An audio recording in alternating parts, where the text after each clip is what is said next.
Radha Vallabh Shri Harivansh. Hare Krishna. Radhe Radhe to all the devotees. तो रात को 11:55 को सो के सुबह 4:23 को मैं जग गई हूँ गुरुदेव के एकांतिक दर्शन के लिए।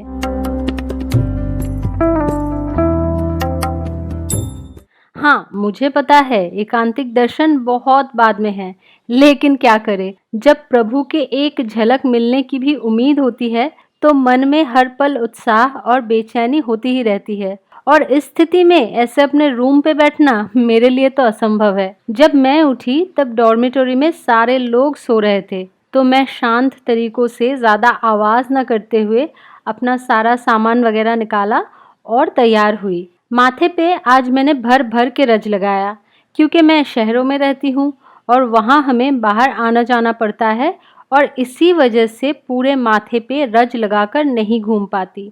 लेकिन वृंदावन धाम में तो इसी बात का प्राधान्य है, इसीलिए यहाँ मन भर के माथे पे मैंने रज लगाया।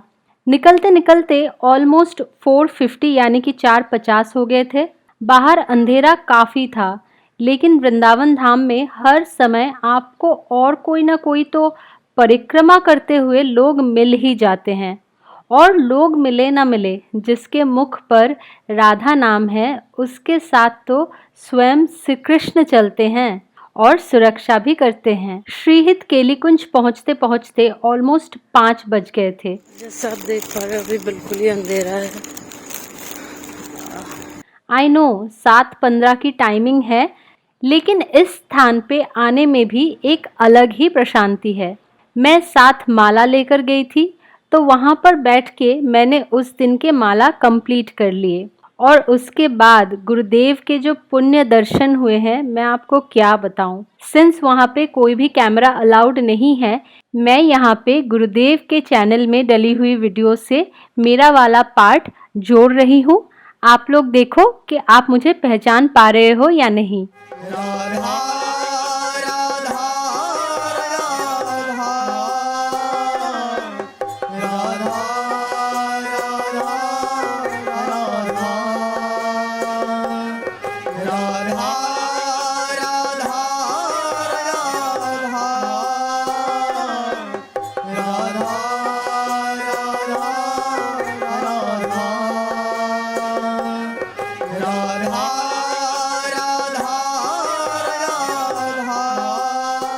एकांतिक दर्शन के बाद ऑलमोस्ट 8:20 के आसपास मैं बाहर खड़ी थी और इंतज़ार कर रही थी कि कब गुरुदेव प्रस्थान करेंगे और उनके पुण्य दर्शन फिर से प्राप्त होंगे। इतने में एक माताजी आई जो एक कपड़े में लपेट के बहुत सारी गरम रोटियां लाई थी और वो बाहर खड़े परिकरों में वो रोटियां बांट रही थी। कोई परिकर अगर लेना नहीं चाह रहे हैं तो उन्हें बिल्कुल माँ की तरह हाथों में रोटी पकड़ा दे रही थी। मैं उन्हें देखूं और सोचूं कि काश मैं भी परिकरों में होती और मुझे भी ऐसे माधुकरी वाली गरम रोटी मिल जाती। इतने में ही राधा जी की इतनी कृपा उन माता जी ने मेरी तरफ देखा और इतने लोगों के भीड़ में उन्हें मेरी आंखें देखकर मेरे मन का भाव समझ आ गया। वो पास आई और मुझे रोटी का एक टुकड़ा दिया। मैं वो मोमेंट डिस्क्राइब ही नहीं कर पाऊंगी कि मुझे कैसा महसूस हो रहा था। ये तो साक्षात राधा जी ही है जिन्होंने ऐसी कृपा करी। और इतने में ही हमारे गुरुदेव के प्रस्थान का समय भी हो गया।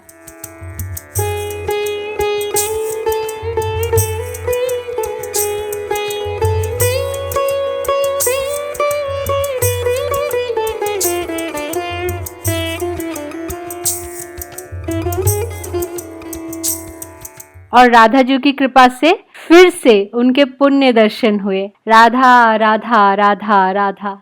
गुरुदेव के प्रस्थान के बाद सारे दर्शनार्थियों का जो व्याकुलता है वो देखकर मन भर सा जाता है। यही लगता है कि भगवान मुझे कब इतनी भक्ति देंगे। इसके बाद जब मैं लौट रही थी परिक्रमा मार्ग में मुझे दिखी श्री राम सुदामा कुटी, जहाँ पे खिचड़ी प्रसाद बंटन हो रहा था और ऑब्वियस सी बात है अब तक भूख के मारे जान निकल रही थी, तो मैंने वहाँ से खिचड़ी प्रसाद पाई। यूँ तो आप सबको पता है कि IBS के कारण मैं जब तब कुछ भी नहीं खा सकती और गुरुदेव की आज्ञा है कि दान पुण्य का भी नहीं खाना। तो ऐसी स्थिति में दोनों तरफ की सिचुएशन संभालते हुए मैं जब भी कहीं ऐसे प्रसाद पाती हूँ हमेशा मेरे सामर्थ्य अनुसार कुछ पैसे भी भेंट में दे आती हूँ।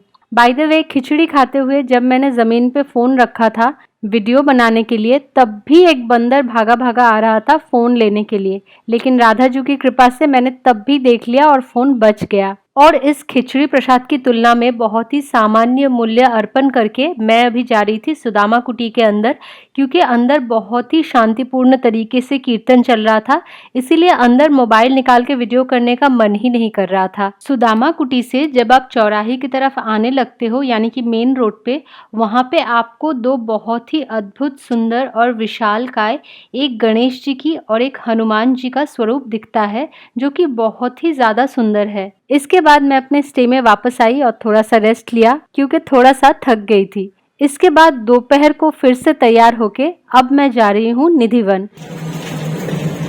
खाना भी कैसा था? बहुत ज्यादा धूप है, निधिवन जा रहे हैं।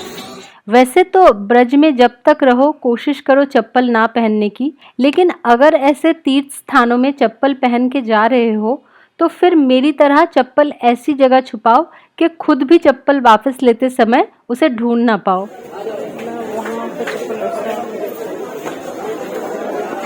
इस भरी दोपहरी में निधिवन जाने के पीछे मेरा एक विशेष उद्देश्य भी था। निधिवन की महिमा और यहाँ पे ठाकुर जी की अद्भुत लीला तो आप सबको पता है। तो जब मैं पिछली बार आई थी तो यही से रज लेके गई थी, जो रज अभी तक थोड़ा सा मेरे पास है।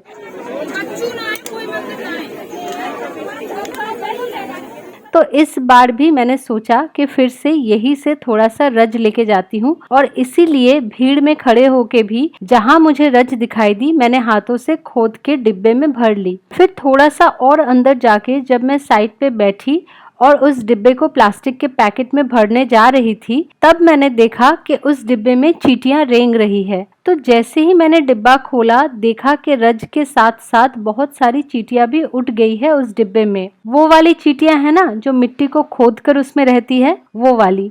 लास्ट टाइम जब मैंने रज लिया था तब विंटर का समय था और अब गर्मियों का मौसम है। शायद इसीलिए ऐसा हुआ, क्योंकि उस बार की रज भी सूखी सूखी थी और उसमें कोई चींटियां भी नहीं थी। इस बार की रज भी थोड़ी सी भीगी है और ऊपर से इतनी सारी चींटियां।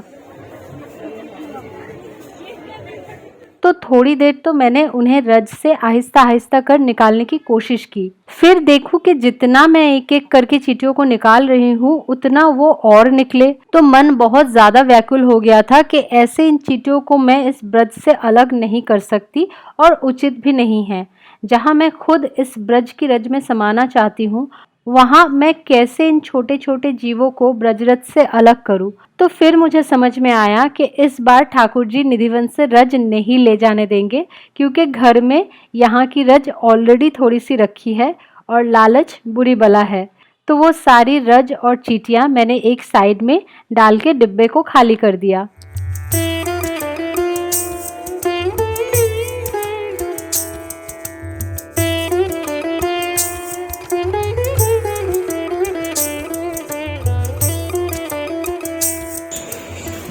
फिर से कुंज की गलियों में मीराबाई के मंदिर आ गया। सामने बोर्ड लगाया ना, वो है।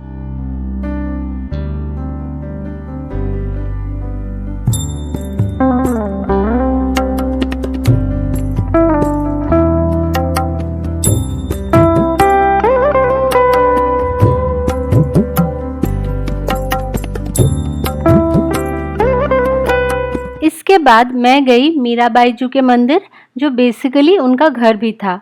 सच्ची बोलूं तो इन सब स्थानों को ऐसे शब्दों में बयान नहीं किया जा सकता। इन जगहों पे ऐसे परमाणु होते हैं जो यहाँ पे आने से ही महसूस होते हैं। यहाँ पे एक गोस्वामी जी का मैंने वीडियो देखा था जिनसे मिलने की बड़ी इच्छा थी, लेकिन यहाँ आके पता चला कि उनका देहांत हो चुका है। तो थोड़ा सा तो अपसेट हो गई सुन के, लेकिन प्रकृति का यही नियम है, सबको एक दिन ठाकुर जी के पास ही जाना है। Radha Vallabh Shri Harivansh. Hare Krishna, Radhe Radhe to all the devotees.